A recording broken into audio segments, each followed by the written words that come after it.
Bienvenidos a la jugada financiera. Entrenamiento de bolsillo. Con Gaby González y Neri Rueda. En el 1670 AM. Radio Anáhuac. Amplía tus sentidos.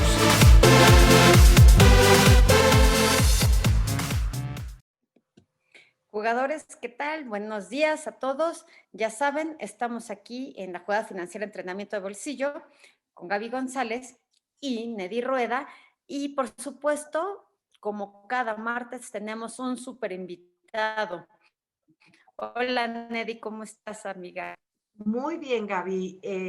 Oye, contenta porque la semana pasada me falló muchísimo el internet y ahorita creo que ya tengo más velocidad. Así es de que espero que hoy no falle nada y que gocemos de este súper invitado que es José Luis Vázquez. José Luis, muchísimas gracias por estar aquí en la jugada financiera. No, al contrario, Gaby, Nedi, muchísimas gracias por la invitación. Es para mí un verdadero placer y un honor que ustedes me hayan considerado para participar aquí en este programa. Al contrario, muchas gracias a ti por aceptar la invitación. Para los que nos escuchan, que son nuestros jugadores, por el nombre del programa, José Luis es nuestro compañero en la comisión de docencia. Y de verdad ha sido un placer estos años que hemos trabajado, José Luis, contigo. Nos gusta siempre empezar el programa de la misma manera, y esto es con una autopresentación de nuestros invitados. Para que... Dime, el Gaby, tema del programa de hoy. Claro, por supuesto, perdónenme. No hemos dicho el tema. Hoy vamos a ocupar un término americano, bueno, que también tiene su traducción al español, que es el whistleblowing, y que en español sería la denuncia de irregularidades en las empresas. Y bueno, José Luis, nos gusta que se presenten nuestros invitados para que digan lo que quieran y callen lo que quieran también. Okay. ¿Quién es José Luis Vázquez Costa? Bueno, pues José Luis Vázquez Costa actualmente es el coordinador de la licenciatura en Contaduría y Gestión Empresarial en la Universidad Iberoamericana. Adicionalmente tengo otra coordinación, coordino también la TSU en Sistemas Administrativos y Contables, que es la carrera de técnico superior universitario. Son programas que tenemos en la Ibero ya desde hace 7 años. Tenemos ahorita 7 programas de carreras técnicas. Y es un complemento bien interesante porque son dos mundos distintos, ¿no? Tienes el mundo de la licenciatura de un lado y tienes el mundo de una carrera técnica que te conecta a la vida laboral con los alumnos de dos formas diferentes. Yo soy docente de tiempo completo ahorita en la Ibero. Tengo, obviamente, aparte de la coordinación, tengo que dar mis clases como lo hago normalmente. Adicionalmente a la Ibero doy clases en la UNAM. Tengo un grupo desde hace 14 años. Trabajé también en la UNAM hace algunos años como coordinador. Estuve de tiempo completo también allá. Y actualmente tengo un grupo de licenciatura y una vez al año, en los semestres de lo que vendría siendo el otoño para nosotros, tengo un grupo de la maestría en alta dirección. Y adicionalmente doy 2 materias también ya desde hace 9 años en la maestría en el MBA que da el Incarnate World, que es una universidad que está en la Colonia del Valle y que es una filial de una universidad americana, que es precisamente la Universidad del Verbo Encarnado, y son como mis actividades docentes ahorita fijas, más mi actividad laboral de tiempo completo, ¿no? He colaborado adicionalmente en un par de empresas, entre ellas Toyota, en la cual estuve durante 8 años. Me tocó a mí trabajar en la división de montacargas, que fue como la punta de lanza para traer a México otra vez Toyota Motor.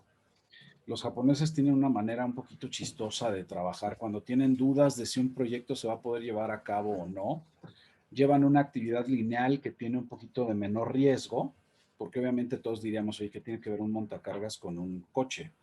Pues lo único que tiene que ver básicamente es que el motor también es de combustión interna, pero fuera de eso no hay ningún otro parecido. Entonces, durante 8 años estuve trabajando ahí empecé a trabajar, empecé mi vida laboral.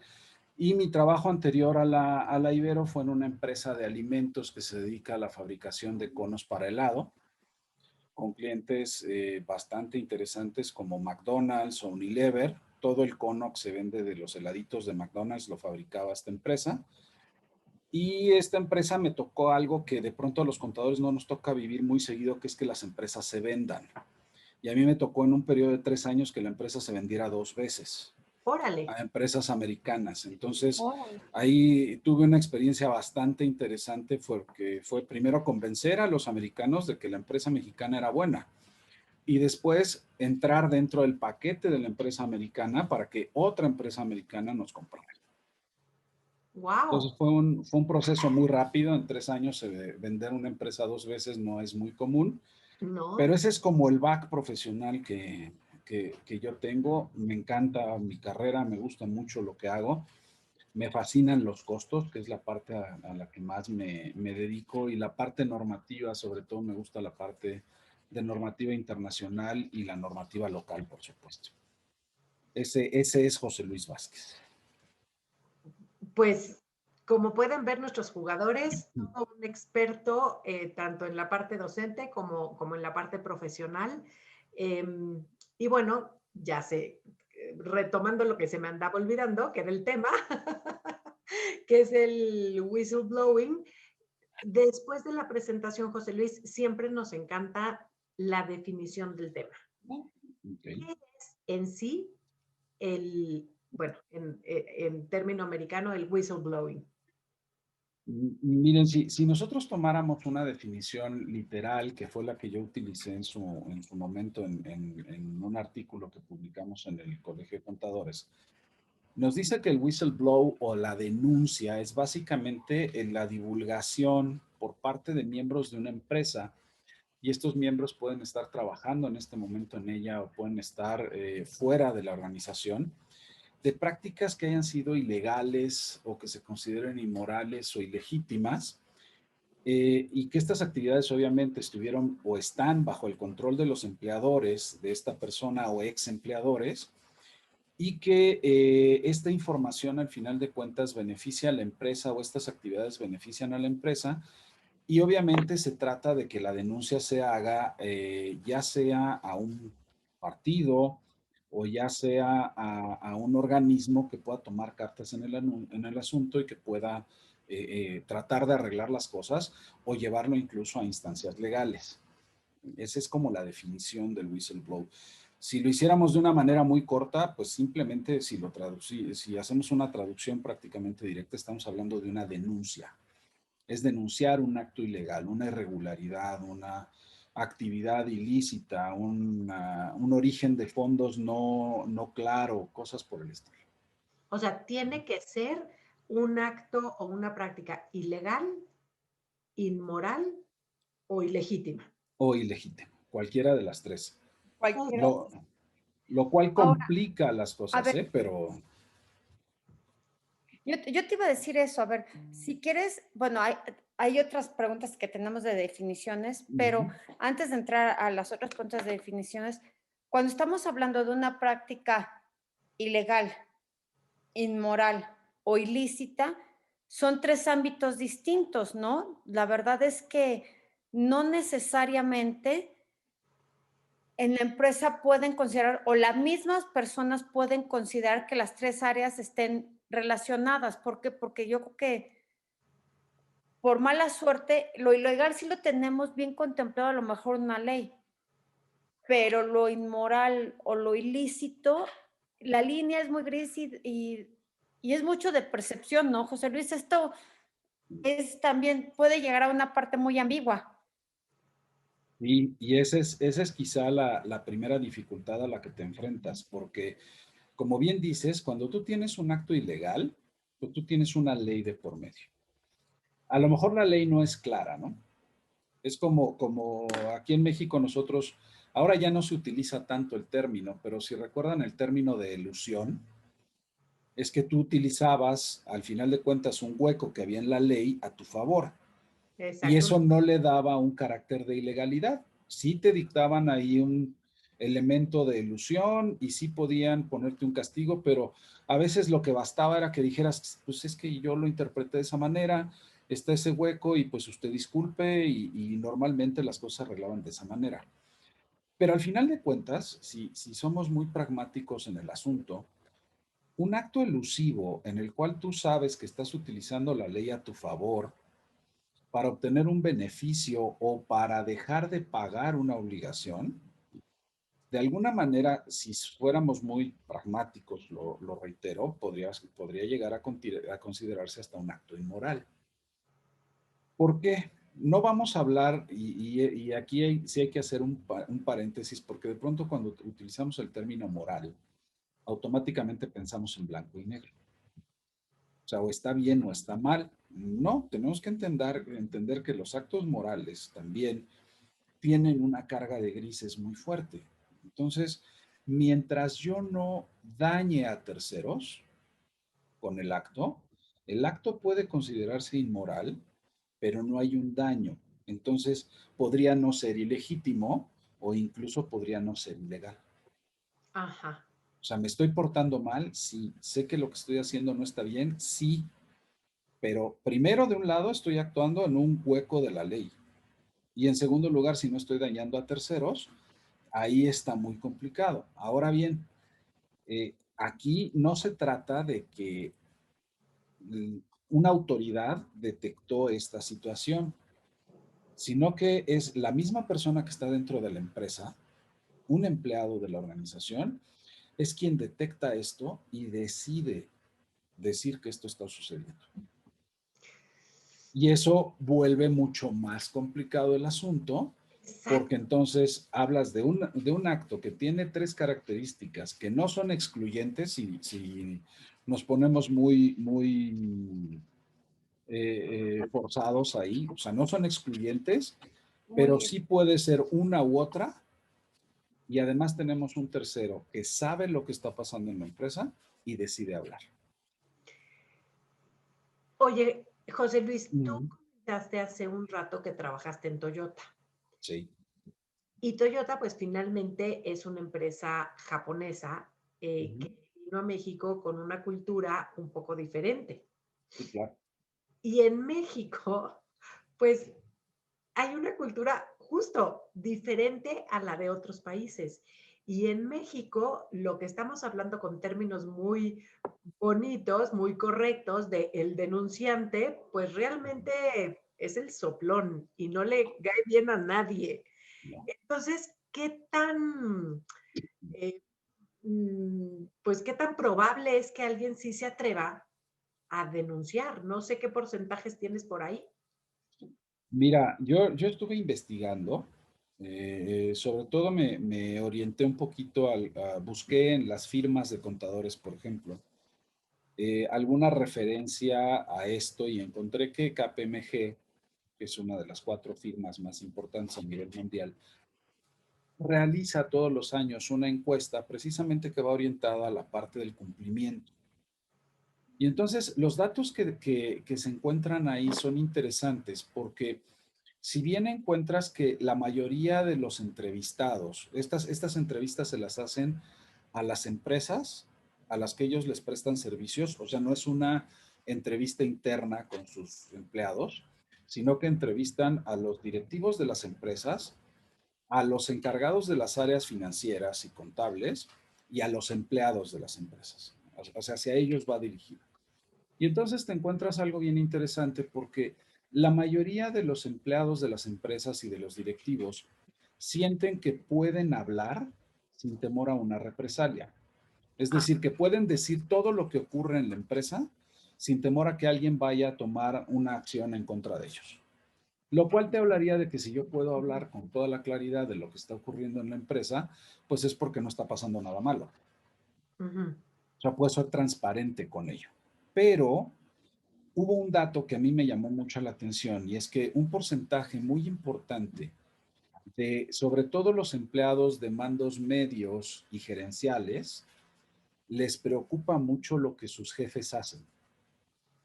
Es decir, tienen dudas sobre las actividades que desarrollan los directivos de las empresas, el cómo llevan a cabo los negocios y el qué tan transparentes son. O sea, por alguna situación tienen la sensación de estar trabajando en un negocio que pudiera no ser tan transparente. Esto suena de pronto como a Pero, película, ¿eh? Pero así es la respuesta que ellos dan. Ajá. a ver, Una pregunta, José Luis, con lo que estás diciendo, no es que ellos sienten que existen los canales de comunicación, pero desconfían de las personas, ¿no? A lo mejor no es la empresa, a lo mejor son las personas los que los hacen desconfiar. No es así, por lo que yo entendí, así como de lo que estás diciendo, es, estoy en una empresa donde tienen buenos canales, donde sé que existe reglamentación que puedo llevar a través de estos canales la información, pero me preocupan los de arriba, que eso está peor, porque entonces me preocupan los que pueden, se supone que establecer las reglas o violarlas muy fácilmente porque pues, son los jefes, ¿no? Claro, mira, yo por eso ahorita mencioné lo de que suena como a película.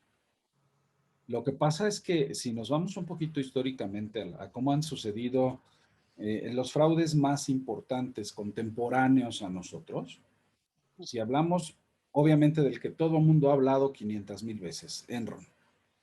¿Cómo fue el fraude de Enron? En la cara de todo el mundo. O sea, las cifras estaban ahí, la información financiera estaba ahí y todo el mundo se hizo de la vista gorda. Hasta que, ¿qué pasó? Una auditora interna recién contratada identifica algo que le llama la atención, le pide los papeles al despacho contable. Lamentablemente los contadores ahí nos vimos involucrados completamente y no hay manera de decir que no es verdad. Y automáticamente esta mujer pide los papeles de trabajo y le dicen, oye, estos papeles no existen. ¿Y por qué no? Ah, pues porque las partidas son de menos de este valor y entonces no tienen importancia relativa y por lo tanto no las reviso. Oye, pero la cuenta vale, no voy a decir la cifra exacta porque no la recuerdo, pero la cuenta vale un billón de dólares y no la revisas. O sea, tienes $1 billón en partidas menores a tu muestra y por eso no las revisaste. Pero ella no tuvo empacho en decir lo que estaba pasando. Entonces, lo que pasa es que en las empresas, y yo creo que sobre todo en la empresa americana, tienes el caso de Enron, luego vino WorldCom, luego tienes los bancos asiáticos, luego tienes los bancos americanos, y en todos ellos hay alguien de nivel muy alto involucrado que toma una decisión en beneficio propio. Y hay alguien abajo que lo detecta y lo dice. O sea, que se atreve a decir. La pregunta es, ¿qué condiciones tienen que darse para que una persona pueda decidirse a hablar? Y sobre todo que esa persona tiene un nivel abajo de a quien va a denunciar. Exactamente. Hay esfuerzos, yo creo que por ejemplo en México hay un esfuerzo o se trató de hacer un esfuerzo, nada más que la orientación a lo mejor no vino en el mismo sentido, que es esta lista que sacó, que empezó a sacar hace algunos años la Secretaría de Hacienda, de las empresas, o el SAT directamente, de las empresas que no cumplen. Entonces, yo voy a poner una lista negra en donde van a estar todos aquellos que no cumplen con su pago de impuestos. Eso, si lo ves de alguna manera, es una denuncia pública. ¿Qué esté haciendo la Secretaría de Hacienda contra estas personas? No lo sé, pero te estoy avisando que no hagas negocios con ellos porque no cumplen. ¿En qué cayó esto al final? No sé, en las universidades en general, en la mayoría creo que no lo piden, pero por ejemplo, a mí en una de las universidades donde doy clases, que no es mi trabajo de tiempo completo, me piden una constancia de situación fiscal. Perdón, una opinión de cumplimiento. ¿Para qué? Pues para ver si yo estoy cumpliendo con mi pago de impuestos. La misma expresión que hiciste tú ahorita me dice yo la primera vez que me dijeron, oye, A mí ¿y nunca por qué te... opinión de cumplimiento, o sea, tengo Opinión de la situación cumplimiento. fiscal, Sí. pero opinión de cumplimiento nunca.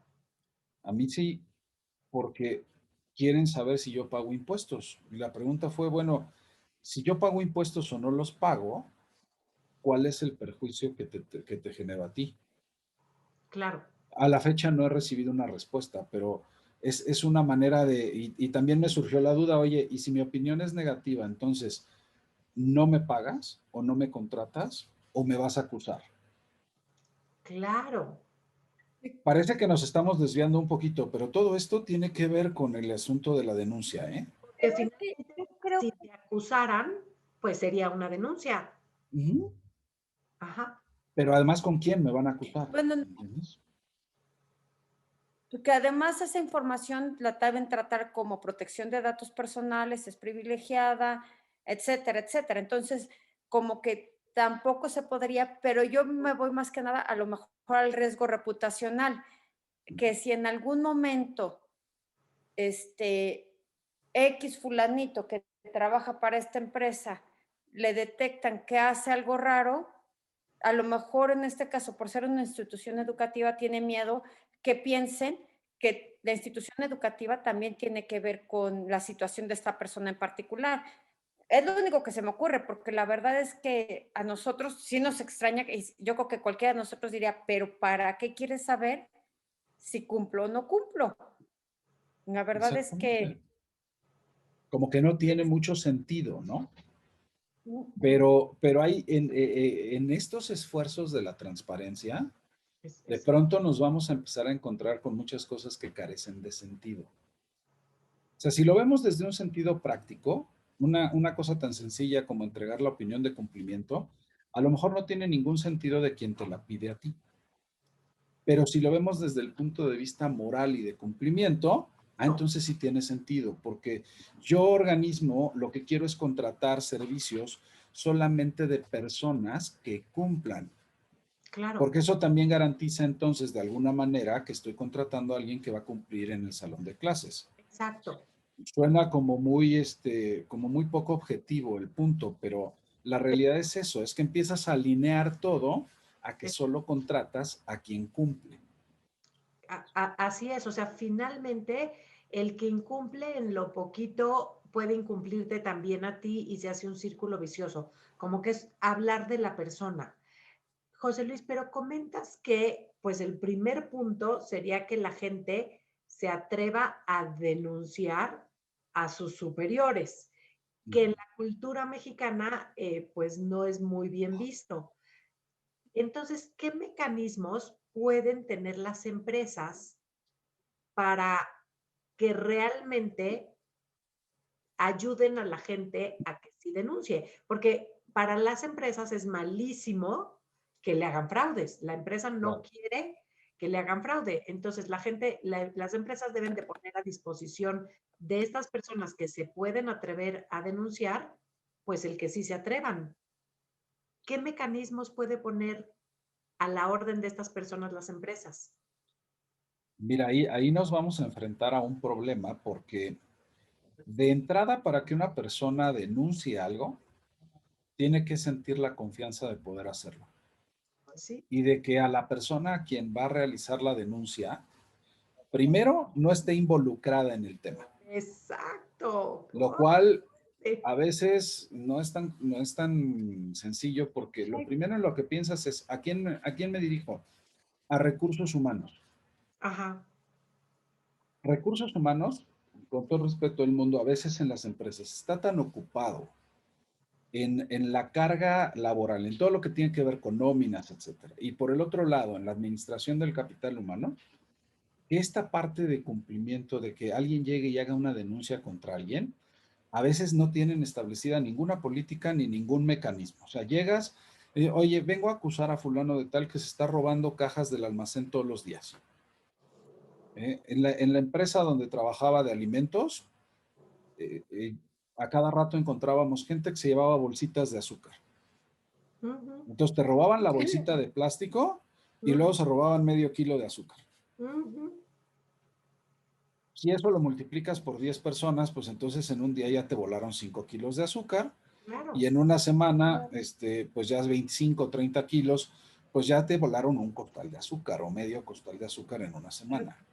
claro, Entonces el robo hormiga, primero que nada, el robo hormiga existe, se genera una complicidad, la gente que actúa negativamente genera esta complicidad y la gente que ve que están haciendo eso y no le quiere entrar, se puede llegar a sentir presionada por sus compañeros. Luego tienes la bronca de que a lo mejor la empresa no tiene políticas al respecto establecidas, o si las tiene no las ha comunicado, Y entonces no te sientes con la confianza de acercarte a alguien o no sabes a quién te tienes que dirigir. Ajá, ajá. Entonces, ese sería como el primer paso, comunicar a quién te puedes dirigir en dado caso de que quieras denunciar y que tengas la confianza, me imagino de que va a ser anónimo. Es Ah, que eso es lo Pues difícil, Ned. debería, pero yo te diría una denuncia anónima.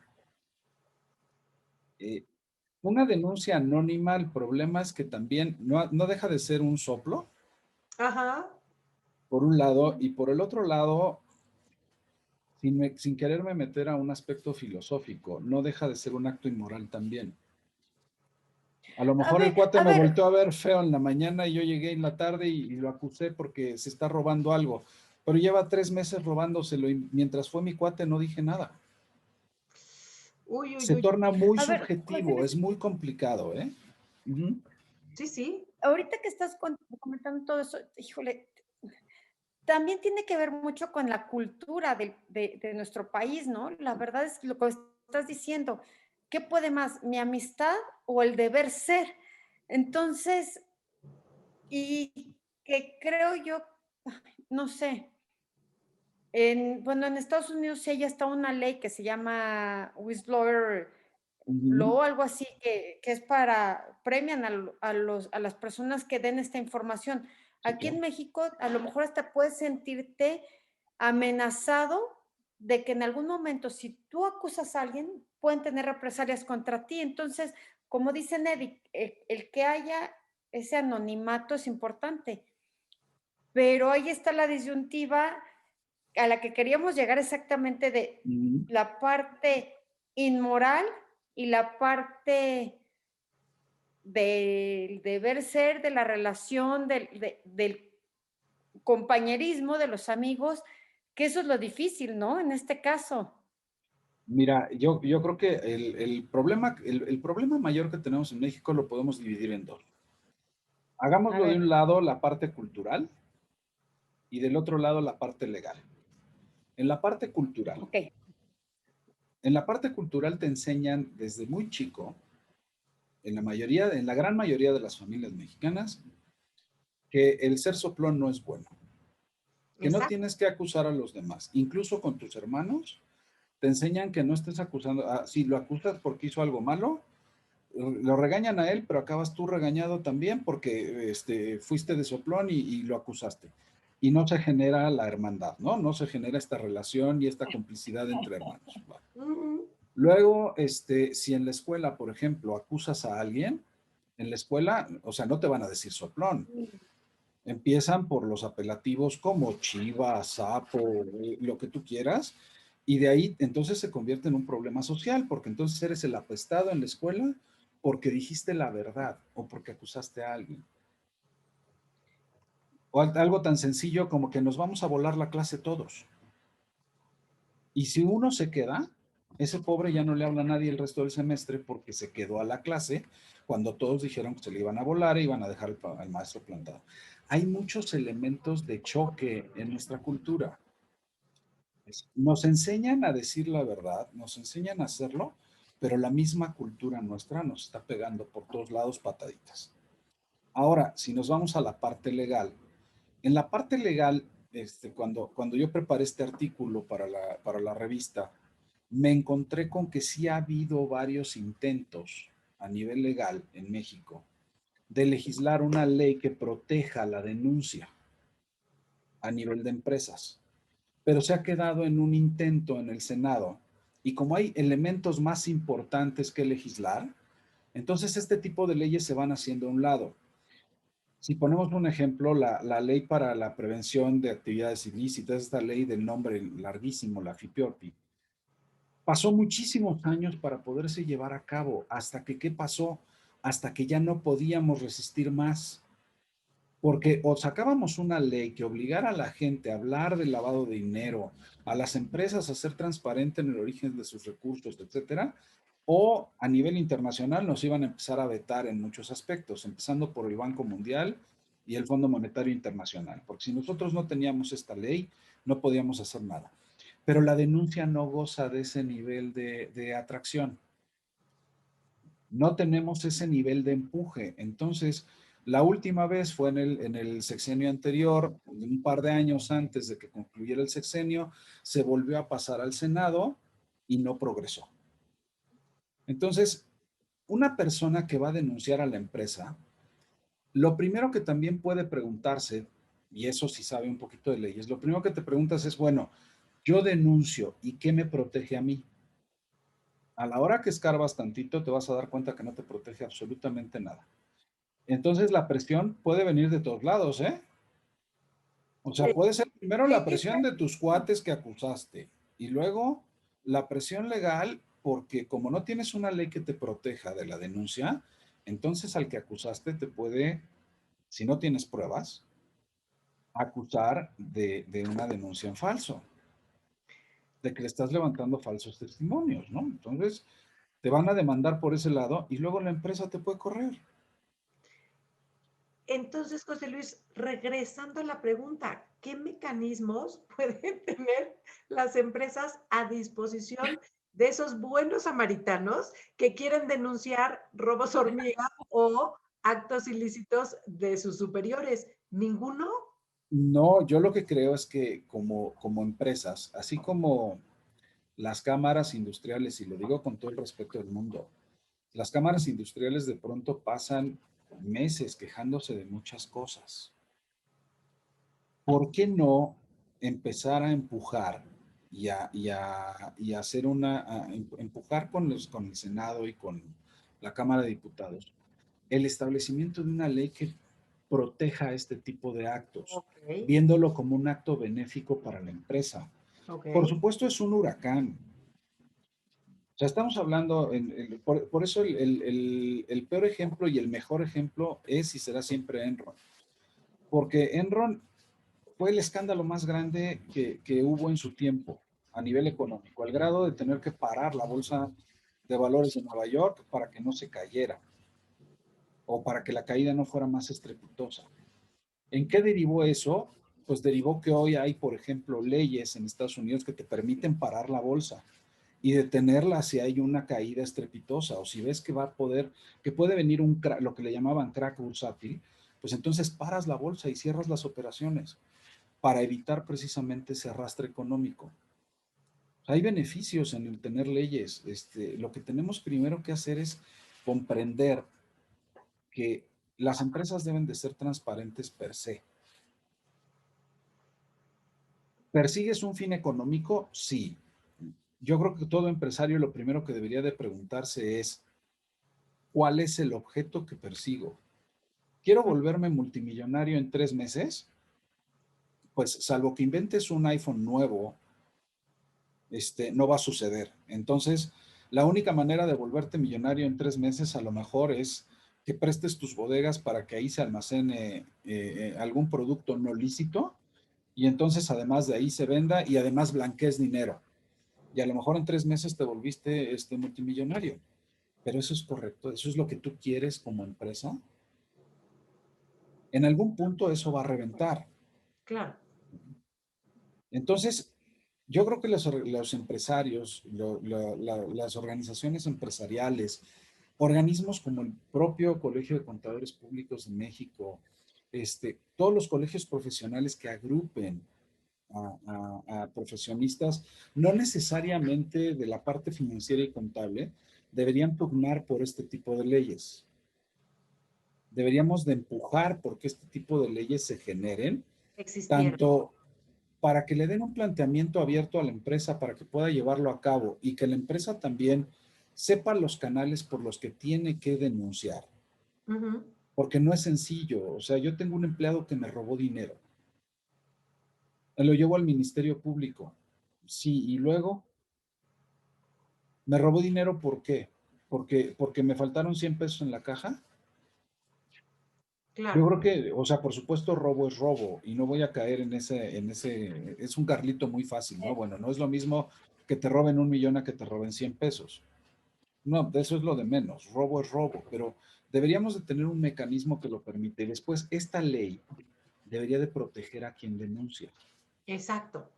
Como Estados Unidos es una ley que llega a niveles de protección de testigos. dependiendo el monto y dependiendo el quebranto que está generando la empresa. Porque cuando una empresa genera una actividad ilícita, ¿qué está haciendo? Está quebrantándose a sí misma, está quebrantando a de los- terceros y está quebrantando a sus propios empleados. Claro, por supuesto. Está generando un hoyo sí, ahí. Claro. es más Eso es general. lo que creo. Es más Pero general. Entonces, dentro de la empresa, eh, es difícil a cómo están actualmente las cosas que las personas se atrevan a denunciar y lo que tú propones es que empujemos esa parte legal para que realmente las personas o las empresas les hagan saber a las personas cómo actuar en caso de denunciar, a quién dirigirse y que se sientan protegidos.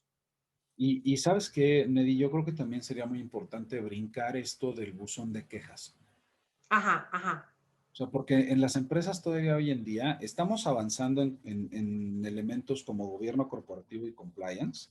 Uh-huh. Y entonces, todos los órganos internos de la empresa que funcionaban como una auditoría interna, bajo este supuesto de que no dependen de nadie más que del director general, y entonces tienen esta capacidad de denunciar y esta capacidad de revisar cosas a fondo, el área que ellos quieran, en el momento en que ellos quieran o cualquier parte del proceso. Lo estamos llevando a un nivel superior que es el gobierno corporativo y el compliance. Uh-huh. Si ya estamos elevando esto, pues entonces tenemos que elevar el buzón de quejas.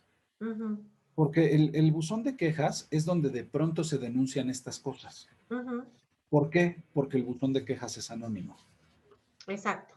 Pero a la hora que tú sí, llegas con claro. el papelito a la planta y preguntas, oigan, ¿quién dijo esto?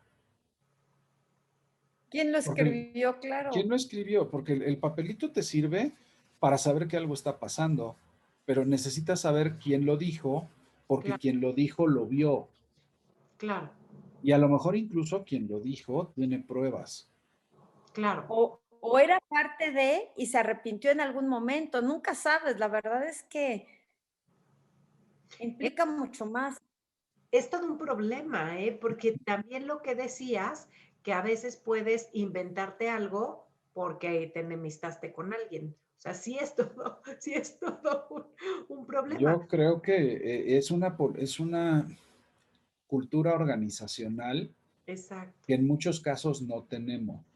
exacto. No Es quiero que que algunas de las cosas que dije se tomen como crítica social. No es una crítica a la no, forma en la que nos educaron o en la que somos educados. Lo que pasa es que tenemos muchos huecos. Y uno de los huecos primordiales es que no hay una cultura organizacional. Sí. Y aunque fuera una crítica, José Luis, yo oye, creo que es una crítica constructiva, que hay que tratar de ser más éticos, más morales, más honestos para que las empresas estén mejor, porque finalmente las empresas son las que hacen que el país esté bien, porque son las que dan fuentes de trabajo a las personas. Entonces, todas estas,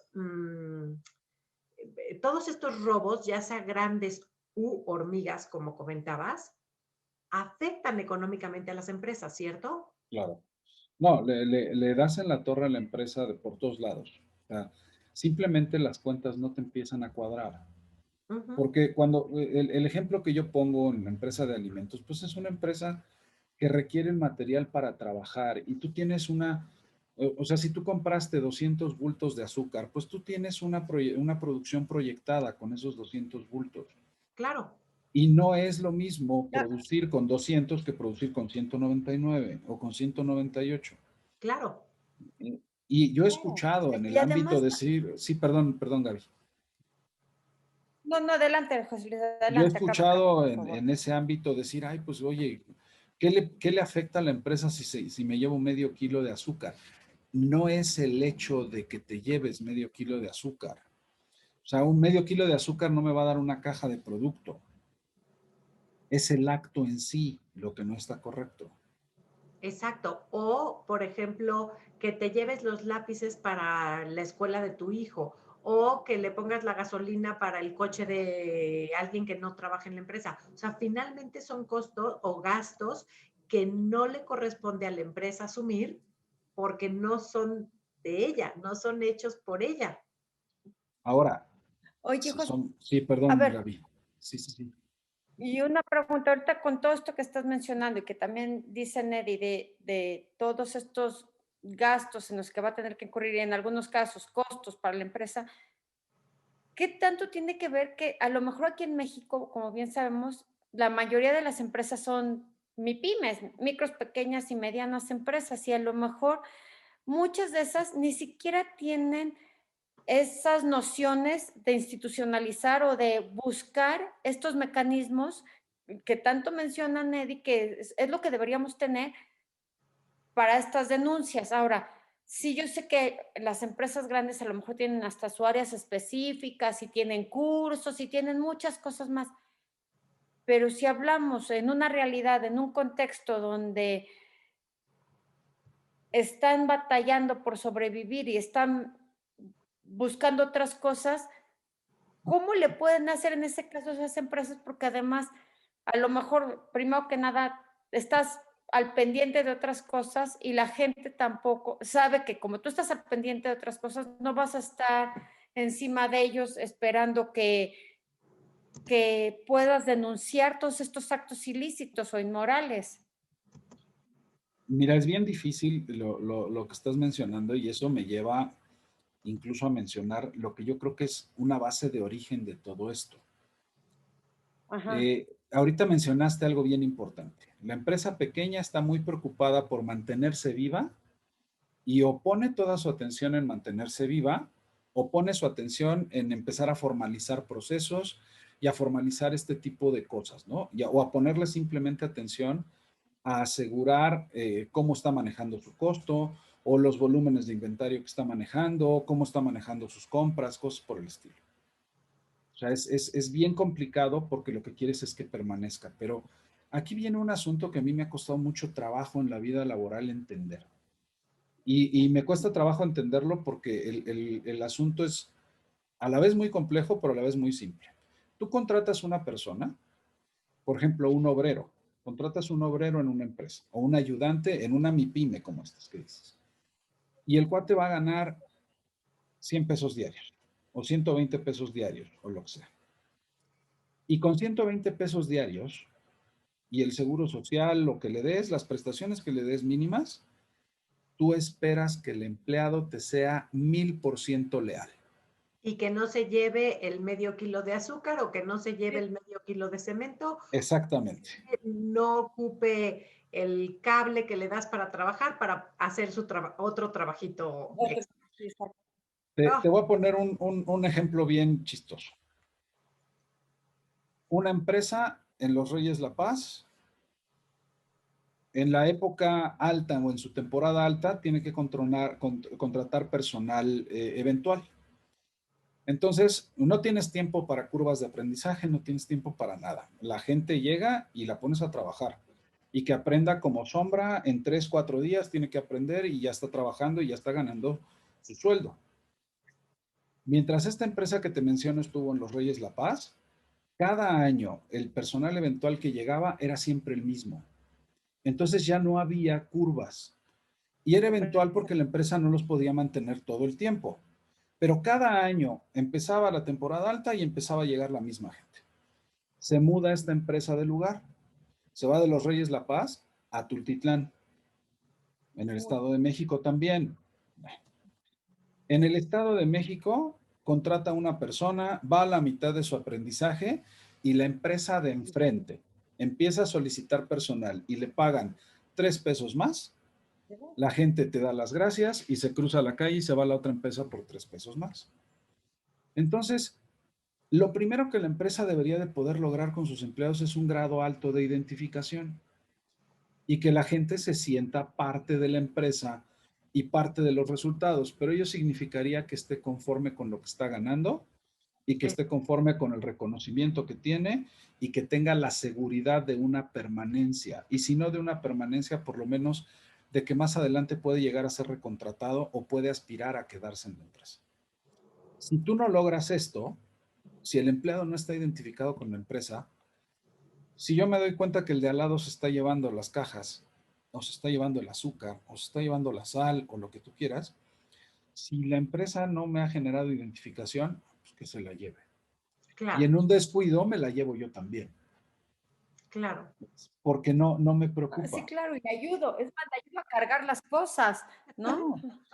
Es más, a lo Sí, mejor hasta las cargo en una camioneta de la misma empresa y a la claro. hora que el cuate se va a vender o se va a entregar el producto, aparte de entregarle a los clientes, pasa a mi caja y deja mi bolsita y va a su casa y deja su bolsita y a la del primo de enfrente también le deja su bolsita.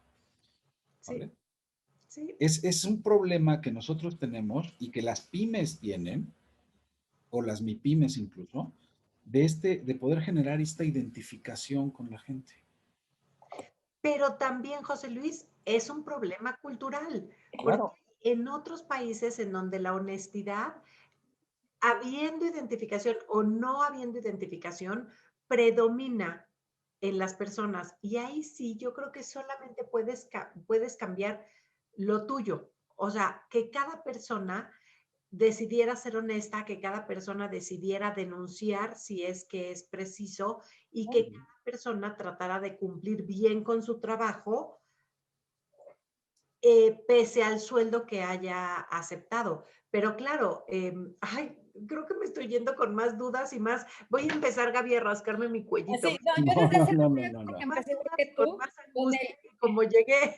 con el salpullido, pero es que aquí es donde entra lo que, además en algún momento Neddy y yo platicábamos que decíamos, bueno, eso viéndolo desde el punto de vista de todo el personal.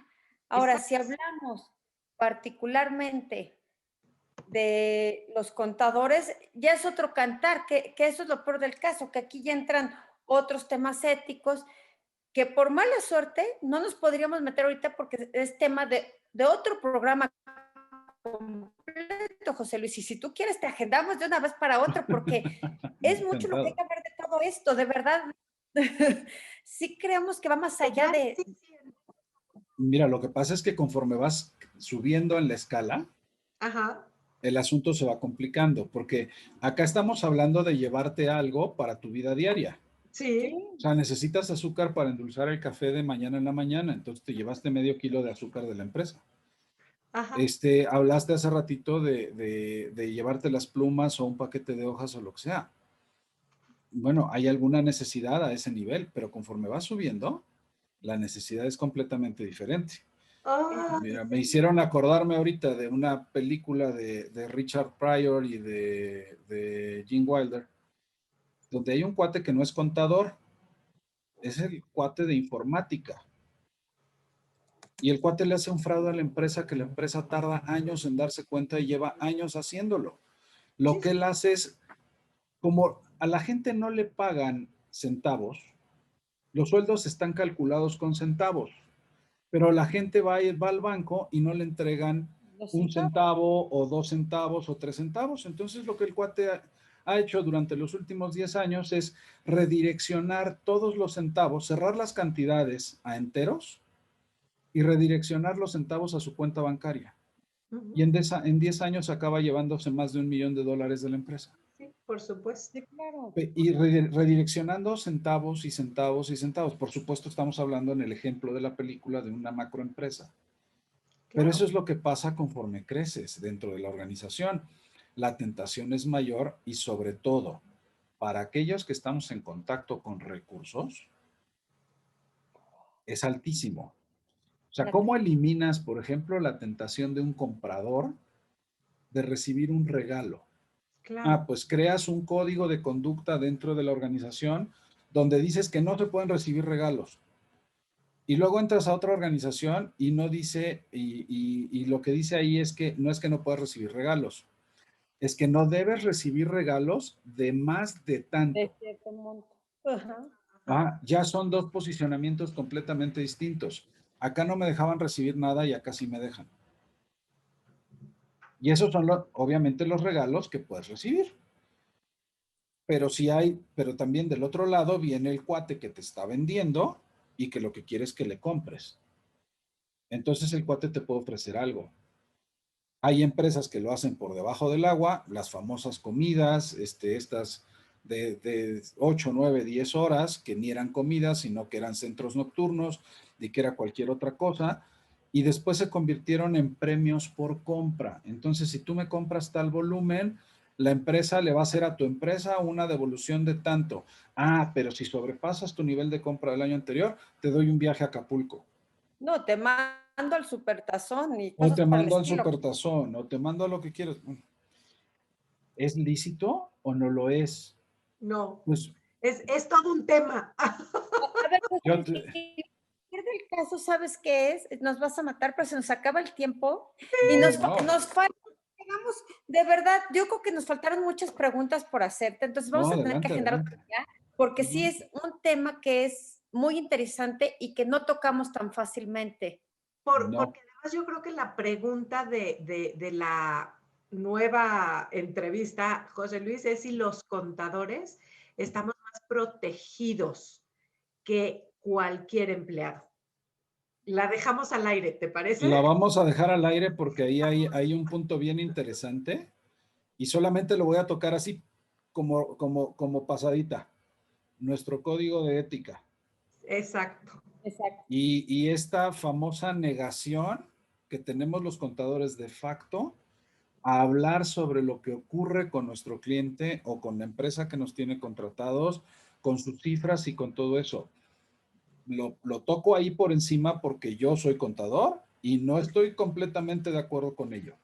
¿Ves? Tenemos entonces ya tema para el siguiente, José Luis, pero antes de que cerremos y demás, Claro, claro. queremos terminar con un consejo que le quieras dar a nuestros jugadores, ya sea que te dieron y te ha funcionado en la vida, especialmente de ti para nuestros jugadores, José Luis.